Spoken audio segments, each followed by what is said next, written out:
ഇന്ന് നമുക്കൊരു ഗോതമ്പ് ഗുലാബി ഉണ്ടാക്കിയാലോ. അപ്പം നേരെ റെസിപ്പിയിലോട്ട് പോവാം. അതിനായിട്ട് ഒരു കപ്പ് ഗോതമ്പ് നല്ല പോലെ വേവിച്ചെടുത്തിട്ടുണ്ട്. ഞാനൊരു 5-6 വിസിലടുപ്പിച്ചിട്ടുണ്ട് കേട്ടോ. നമ്മുടെ ഈ വെന്ത ഗോതമ്പിലോട്ട് 4 ശർക്കര ഉരുക്കിയിട്ട് അത് നമ്മൾ ഒഴിച്ചെടുക്കുന്നുണ്ട്.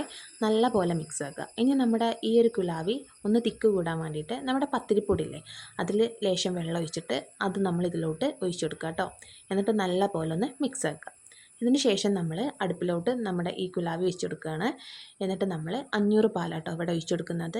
ഈ പാലൊഴിച്ചതിന് ശേഷം നമ്മൾ ഏലക്കപ്പൊടിയും ചേർത്തിട്ടുണ്ട് കേട്ടോ. പിന്നെ നമ്മൾ ചിരകിയ തേങ്ങ അല്ലേ, അതും കൂടി ചേർത്ത് കൊടുക്കുക. നല്ല പോലെ മിക്സ് ആക്കുക. ഇനി അടുത്ത പരിപാടി, നമ്മൾ നെയ്യിൽ ചീരുള്ളി ഉണ്ടല്ലോ, നല്ല പോലെ ഒന്ന് മൂപ്പിച്ചെടുക്കുക. അതൊരു ബ്രൗൺ നിറമാകുമ്പോൾ നമ്മൾ അതും കൂടി ഒഴിച്ച് കൊടുക്കുക. എന്നിട്ട് നല്ല പോലെ മിക്സ് ആക്കുക. അങ്ങനെ നമ്മുടെ ഗുലാബി ഇവിടെ റെഡി ആയിട്ടുണ്ട് കേട്ടോ.